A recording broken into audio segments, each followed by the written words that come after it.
ক্রিকেটে একেবারে নবাগত দল যুক্তরাষ্ট্র। নবাগত এই পুচকে দলের সামনেই ব্যাটিং করতে পারে না বাংলাদেশের অভিজ্ঞ সব ব্যাটাররা। দীর্ঘ 18 বছরেও টি-20 খেলা শিখেনি বাংলাদেশ। যুক্তরাষ্ট্রের বিপক্ষে 3 ম্যাচের টি-20 সিরিজের প্রথম ম্যাচে মাঠে নেমেছে বাংলাদেশ। হিউস্টনে এদিন শুরুতে টসে জিতে বাংলাদেশকে ব্যাটিংয়ে পাঠায় যুক্তরাষ্ট্র। ব্যাটিংয়ে নেমেই নিজেদের জাত চেনাতে শুরু করেন দুই ওপেনার লিটন কুমার দাস ও সৌম্য সরকার। নিজেদের ব্যর্থ হওয়ার প্রমাণ যেন আরও একবার দিয়ে রাখলেন এই দুই ওপেনার। দলীয় 34 রানেই একে একে সাজঘরে ফিরে যান লিটন দাস ও সৌম্য সরকার। অধিনায়ক হিসেবে দলের এমন অবস্থায় হাল ধরার বিপরীতে উল্টো দলকে বিপদের মুখে ঠেলে দিয়ে আউট হয়ে যান নাজমুল হোসেন শান্ত।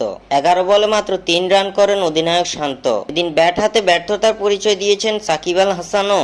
12 বলে 6 রান করে দলীয় 68 রানে সাজঘরে ফিরেন সাকিব। তবে সকলে যখন একে একে আউট হওয়ার মিছিলে ব্যস্ত, তখন ব্যতিক্রম মাহমুদুল্লাহ রিয়াদ ও তৌহিদ হৃদয়কে দারুণ সঙ্গ দিয়ে ক্যামিও ইনিংস খেলে দলের রান বাড়াতে থাকেন মাহমুদুল্লাহ। 22 বলে 2-4 এক ছক্কায় 31 রানের ইনিংস খেলে দলীয় 135 রানে আউট হন রিয়াদ। এরপর এক প্রান্ত আগলে রেখে তৌহিদ হৃদয় তুলে নেন হাফ সেঞ্চুরি। শেষ পর্যন্ত হৃদয়ের ব্যাটে ভর করে 153 রানের লড়াকু পুঁজি পায় বাংলাদেশ। 47 বলে 4-4 2 ছক্কায় 58 রানের ইনিংস খেলে আউট হন হৃদয়।